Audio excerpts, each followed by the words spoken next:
खुशबूदार रस से भरी सुराही। कीट खींचे चले आते हैं, अनजान कि ये है मौत का बुलावा। दिखने में भोला भाला पर कमाल का शिकारी। ये है पिचर प्लांट। कीड़े फिसलते चले जाते हैं, डूबकर हजम हो जाने को। सुराही इस कीट भक्षी की विशेष पत्ती।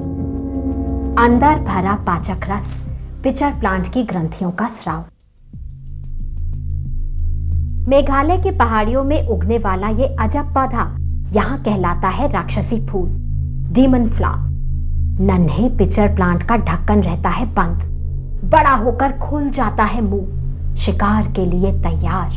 रंग रूप खुशबू का लालच, कीड़े बच नहीं पाते। अंदर की तरफ उगते रोम उन्हें बाहर नहीं आने देते। वो डूब जाते हैं, हो जाते हैं हजम। मेघालय की पहाड़ी मिट्टी में नाइट्रोजन कम, यही कमी पूरी करता है पिचर प्लांट कीड़े खाकर। पिचर प्लांट भारत का एक बहुत ही खास निवासी पौधा।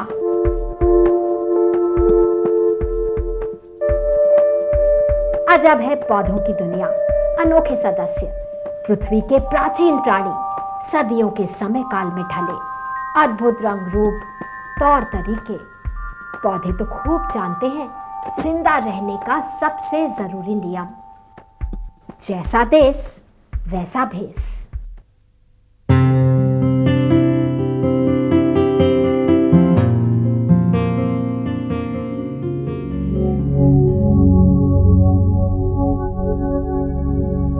भारत की भौगोलिक परिस्थिति विविध, इसीलिए यहाँ पौधों की दुनिया में भी बड़ी ही विविधता। अलग अलग परिस्थितियों में रहने के लिए पौधों ने भी अलग अलग रूप धर लिए हैं। जैसे यहाँ पश्चिम भारत में जमीन सूखी और कठोर, मौसम खुश्क गर्म, कई महीनों से बारिश नहीं। इस पतझड़ी जंगल के लिए यही सामान्य, महीनों का सूखा, फिर कुछ महीने मानसून की बारिश, दो चरम सीमाएं। अभी गर्मी में ज्यादातर जानवर सुस्ता रहे हैं, ठंडक और पानी की तलाश में इधर उधर निकल गए हैं। पर पेड़ पौधे क्या करें, उनका तो पूरा जीवन एक ही जगह जड़ होकर बीतना है। पौधे भी मिलाते हैं ताल मौसम से। ज्यादातर पेड़ों ने सब पत्ते गिरा दिए हैं नमी बचाने को, पलाश के पेड़ ने भी। पेड़ हो गए हैं पत्तों के बिना और जमीन बिछी है पत्तों से। पत्ते किसी पेड़ के लिए क्या, समझना जरूरी। इसमें ना सिर्फ खाना बनता है, बल्कि इन्हीं के छोटे छोटे छिद्रों से कार्बन डाइऑक्साइड अंदर आती है। यहीं पकता है खाना, मतलब शक्कर, और यहीं से निकल जाते हैं ऑक्सीजन और नमी, मतलब वाटर वेपर बाहर। इसीलिए पलाश भी गिरा चुका है पत्ते और भेज चुका है जड़ें जमीन के अंदर बहुत गहराई में। दूर दूर से नमी खींचकर अपनी प्यास बुझा रहा है।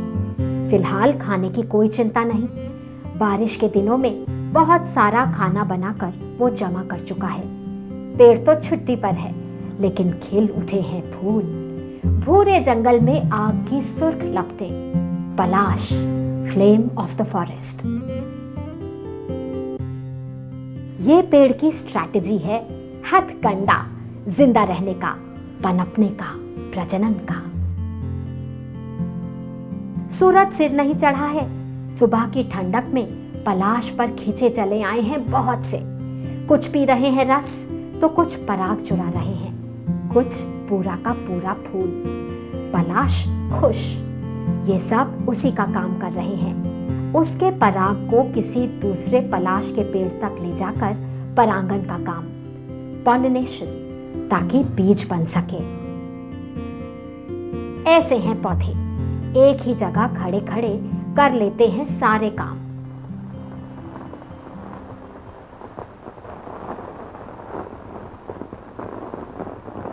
सूखे महीनों के बाद जब बारिश आती है तो उत्सव। निकल आती हैं पत्तियां बड़ी बड़ी, पूरे पेड़ हो जाते हैं हरे, जुट जाते हैं तेजी से खाना बनाने में। मिट्टी में पहुंची नमी में फूट जाते हैं बीज। इस भरे पूरे मौसम में नव जीवन के पनपने बढ़ने का भरपूर अवसर। पतझड़ी पेड़ तो जानता है कि उनका मुश्किल समय जल्दी ही बीत जाएगा, लेकिन उनका क्या जिन्हें हमेशा ही जूझना है कमी से। स्क्रबलैंड, भारत के बहुत से हिस्सों में बरसात कम, जमीन पथरीली, हवाएं सुखाने वाली, सूरज की किरणें तेज, गर्मी और ठंड दोनों ज्यादा। ऐसी जगहों पर रहना इस वज्रकंटक यूफॉर्बिया जैसों ने खूब सीख लिया है। यह कैक्टस नहीं, पर रूप वैसा ही। पत्तियां हो गई हैं छोटी, निकल आए हैं कांटे। नमी बचाना इसका मकसद। पेड़ छोटा, पत्ते छोटे, लेकिन जमीन के अंदर जड़ें गहराई में, दूर दूर जाकर पानी को खींच लाने वाली। जुझारू पौधे, मौका परस्त, अपॉर्चुनिस्टिक।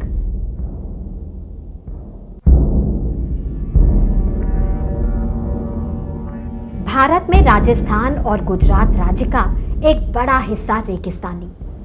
यहां मिट्टी रेतीली, सूखी, खिसकती। क्या करते हैं रेगिस्तानी पौधे? कैसा अपनाया है भेस? कैक्टस की पत्तियां भी बन गई हैं कांटे, लेकिन तने हरे और मांसल। उन्हीं में जमा है खाना पानी। तने ही बनाते हैं खाना। स्टोमाटा भी तनों में। कैक्टस के स्टोमाटा दिन की तेज धूप से बचने को बंद हो जाते हैं। इनमें फोटोसिंथेसिस बट गई है दो हिस्सों में। शाम के समय धूप कम तो खुलते हैं स्टोमाटा, अब जाती है कार्बन डाइऑक्साइड अंदर। रात को ही ये कैक्टस कार्बन डाइऑक्साइड को एसिड में बदलकर जमा कर लेते हैं, फिर रुक जाता है काम। दिन में सूरज की ऊर्जा में अम्ल से बनता है शक्कर, पूरा होता है फोटोसिंथेसिस। कैक्टस तो ढले ही हैं धूप से बचने के लिए, कुछ ढके हैं बालों से तो कुछ कांटों से। खूब बदला है भेस।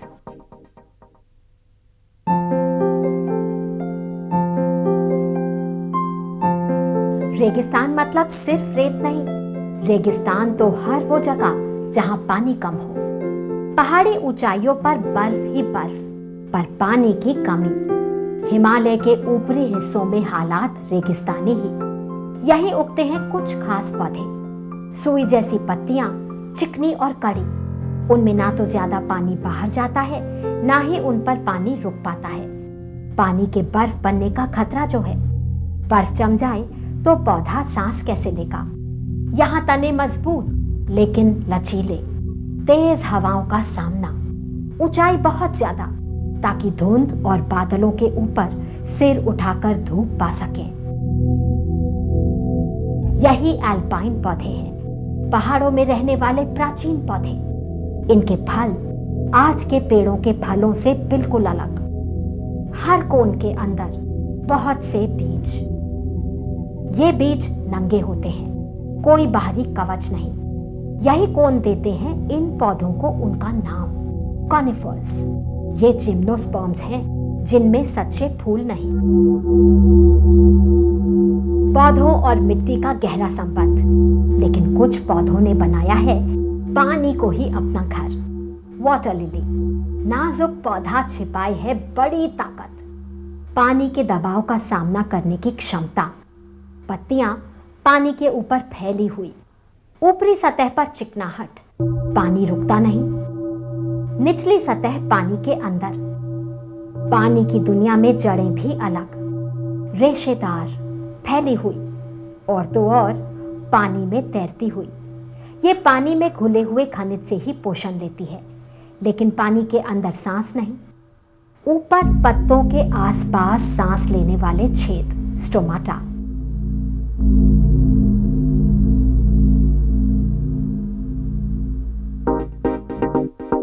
भारत का विस्तृत समुद्र तट, 7,500 किलोमीटर से लंबी कोस्टलाइन। यहीं मिलते हैं बौने अनोखे मैनग्रोव्स।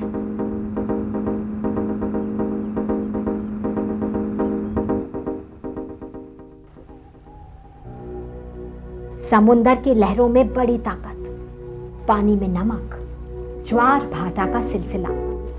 पौधों के लिए परिस्थिति बड़ी ही मुश्किल, लेकिन सदियों के समय काल में ढले मैंग्रोव्स ऐसी ही विषमताओं का सामना करते हैं।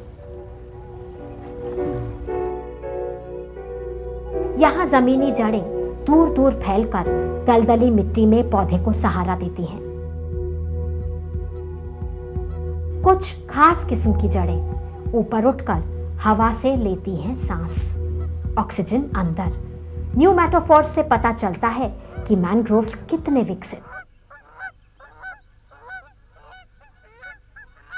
मैंग्रोव्स में है बड़ी ही विविधता, अलग अलग भेष, प्रजनन के भी अलग अलग तरीके। राइजोफोरा जानता है कि खारे पानी और दलदली मिट्टी में बीज का बचना मुश्किल। वो तो अपने बच्चों को अपने से लगे लगे ही पाल लेता है और फिर जब थोड़े मजबूत हो जाते हैं तो छोड़ देता है जड़ पकड़ने को। एक भाले की तरह धंस जाता है नया पौधा दलदली मिट्टी में, जड़ पकड़ता है, हो जाता है बड़ा। राइजोफोरा में ही है सहारा देने के लिए खास जड़ें, प्रॉप रूट्स, जो पौधे को ऊपर उठाए रखती हैं।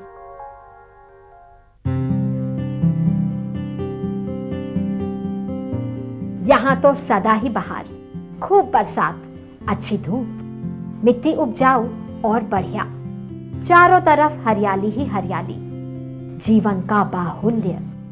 पर यह हरियाली छिपाए है अपने में एक चुनौती। ये सदा बहार पेड़ हैं, एवरग्रीन। यहां पनपना बढ़ना जितना आसान दिखता है उतना ही मुश्किल, क्योंकि यहां लगी है होड़, प्रतियोगिता बहुत ज्यादा। कुछ करते हैं दादागिरी, ऊंचे, बहुत ऊंचे कद बढ़ाकर सीधे सीधे धूप लपकना इनकी फितरत। फैला लेते हैं ऊंचाई पर अपनी शाखाएं, बना लेते हैं छतरी सी कैनोपी। ये सदाबहार बनाते हैं खूब खाना, पर यह आसान नहीं, चाहिए बहुत मजबूती। जमीन से पानी खींचकर इतने ऊपर पहुंचाना अपने आप में कमाल। अब सब दादागिरी तो कर नहीं सकते। ये सीधे साधे छोटे पौधे संतोषी ऊंचे घने पेड़ों से छनकर आती धूप में चलाते हैं काम। इनके पत्ते बड़े, थोड़ी सी धूप में झटपट पकाते हैं खाना। पौधों की दुनिया में अलग अलग पर्सनालिटीज। लियानास बड़े होशियार, ये चढ़ निकलते हैं तनों के सहारे, पहुंच जाते हैं ऊपर। ये लकड़ीले वुडी क्लाइंबर्स कई बार इतनी दूर पहुंच जाते हैं जमीन से कि इनकी जड़ें पानी ही नहीं पहुंचा पाती। लियाना में विकसित हो गई हैं हवाई जड़ें, हवा से ही नमी खींचने वाली। लियानाज लेते हैं सिर्फ सहारा, लेकिन ये घोंट देते हैं गला। स्ट्रैंगलर फिग, जंगली गला घोंटने वाली अंजीर, जीवन शुरू करता है किसी पेड़ की दरार में अंकुरित होकर, फिर कुछ ऐसा फैल जाता है कि सहारा देने वाला मेजबान खत्म, तेजी से बढ़ता है। जमीन के अंदर फैली अंजीर की जड़ें पानी और खाने झड़प लेती हैं। इसके तने घोंट देते हैं मेजबान को और शाखाएं ऊपर उठकर रोक देती हैं धूप। अंजीर का तना खोखला, पेड़ जुझारू। इस सदाबहार के फल साल के 12 महीने जंगली जानवरों का पेट भरते हैं। ना चालाकी ना दादागिरी, गुंडागर्दी करता है यूकेलिप्टस, सबसे ऊपर चढ़ जाता है, बाकी सब आसपास के पेड़ों से कहीं ज्यादा ऊंचा। पत्तियों में है तेल छोड़ने वाली ग्रंथियां, तेज महक वाले तेल। मिजाज खतरनाक, मिट्टी में छोड़ते हैं अम्ल, एसिड्स, ताकि दूसरा कोई पेड़ पौधा पनप ही ना पाए। केमिकल वॉरफेयर, रासायनिक युद्ध। कोई योद्धा तो कोई शर्मीले, छुई मुई कहती है टच मी नॉट। चालाकी बचाव के लिए, ऐसी मुरझाई पत्ती को भला कौन खाएगा। हल्का सा स्पर्श या दबाव और ये हो जाते हैं मुरझाकर बंद। अकेला छोड़ दो तो कुछ मिनटों बाद वापस खुल जाते हैं। जिंदा रहना, यही मूल मंत्र पौधों का भी। बने रहने की होड़ में बहुतों ने पा लिए हैं कांटे। सिल्क कॉटन ने तो अपने तने को ही बना लिया है कटीला। कहीं गुस्से से भरे कांटे तो कहीं चोर। इस गुलाबी फूल की सूरत पर ना जाएं। मेहनत से कतराता है, बेशर्मी से चुराता है। बरसात आते ही ये पर्पल विच पनपती है, ढूंढती है मेजबान। अपनी महीन जड़ें मेजबान की जड़ों में डाल देती है और चुराती है खाना। ये रूट पैरासाइट है, जड़ परजीवी। लेकिन चोरों में उस्ताद तो है अमर बेल। जहां कोई प्रोड्यूसर वहीं पहुंच जाती है, फैल जाती है, चुरा लेती है तनों से खाना। पैरासिटिक प्लांट्स, परजीवी, खुद खाना नहीं बना सकते, इसीलिए चोरी के लिए ढल गए हैं, अपना लिए हैं अलग अलग तरीके।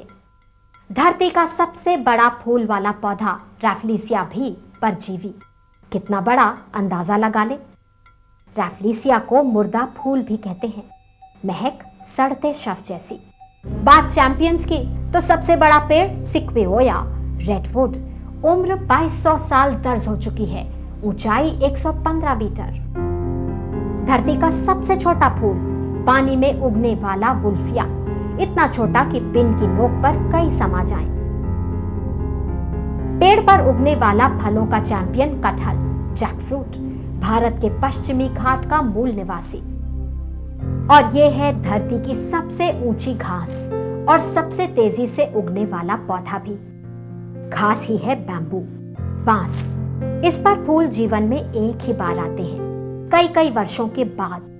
पूरा का पूरा बांस का झुंड एक साथ भर जाता है फूलों से। बहुत सारे बीज बिछ जाते हैं जमीन पर। नमी बढ़ते ही होता है जन्म का करिश्मा। बांस सबसे तेजी से उगने वाला पौधा, कुछ तो एक ही दिन में 3 से 4 फीट ऊंचे हो जाते हैं। ये भी घास के हर एक तिनके की तरह अंदर से खोखले।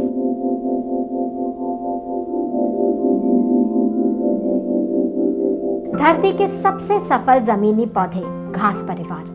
जमीन का 20% हिस्सा इन्हीं से ढका। घास में भी 10,000 अलग अलग स्पीशीज।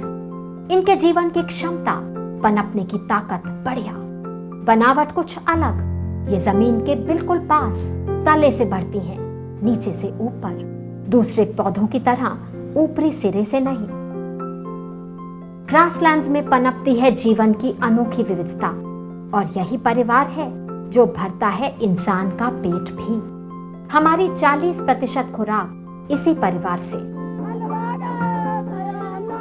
ज्वार, बाजरा, गन्ना, गेहूं, सब घास परिवार के पौधे।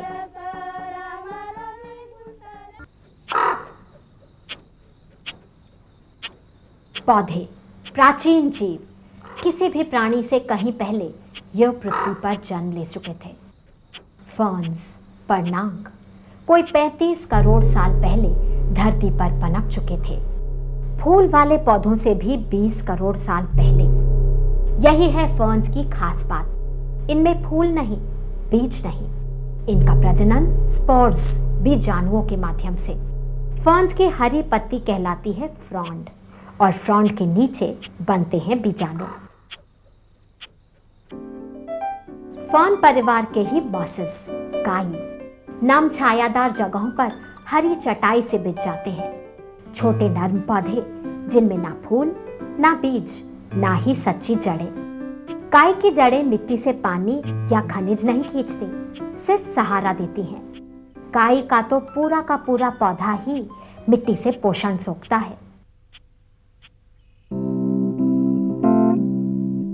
काई से बहुत अलग फफूंद परिवार, फंगस, मशरूम इसी परिवार से। इन्हें खाना बनाने की चिंता नहीं, पलते हैं निर्जीव पर, सड़ते गलते जैविक पदार्थ पर। इनका काम प्रकृति के लिए जरूरी न्यूट्रिएंट रिसाइकलिंग, मिट्टी को पोषण से भरपूर बनाना।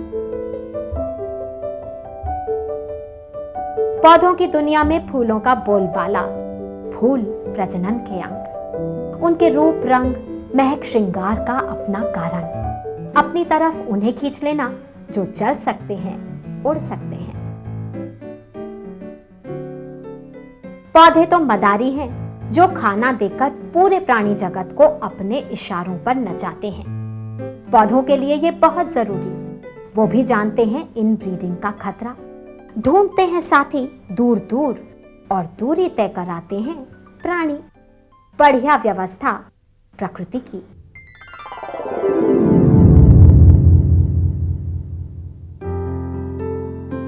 परागण से बनते हैं बीज, बीज जिनमें है कैद पौधे का पूरा लेखा जोखा, उसका रंग रूप, ढंग, तौर तरीके, जेनेटिक मटेरियल, मतलब सब कुछ। बीज भी दिखाते हैं अजब विशेषता। यहाँ भी भौगोलिक परिस्थितियां ही थामे हैं लगाम। नारियल जमीन से बहुत ऊंचा, पानी के पास। इसके बीज एक अजूबा, खारे पानी में 2 महीने तक तैर सकते हैं। ये मीठा पानी मिलने पर ही होते हैं अंकुरित। कुछ पौधे लेते हैं हवाओं का सहारा। सिल्क कॉटन के हल्के रुई जैसे बीज हवा के झोंकों पर सवार होकर दूर दूर उड़ निकलते हैं। हेलीकॉप्टर के पंखों की तकनीक कैलीकॉप्टेरिस के बीज में। ये तो हवा चलने पर चक्कर घिन्नी से घूमते हुए दूर दूर पहुंच जाते हैं। बीज छोटे से दिखाते हैं पौधों की एक अजब क्षमता, जीवन को थाम कर, रोक कर, ब्रेक लगाकर रखने की ताकत। बहुत से बीज सालों साल सोए रहते हैं। जब नमी मिलती है और सही परिस्थिति तो जन्म देते हैं नन्हे पौधे को।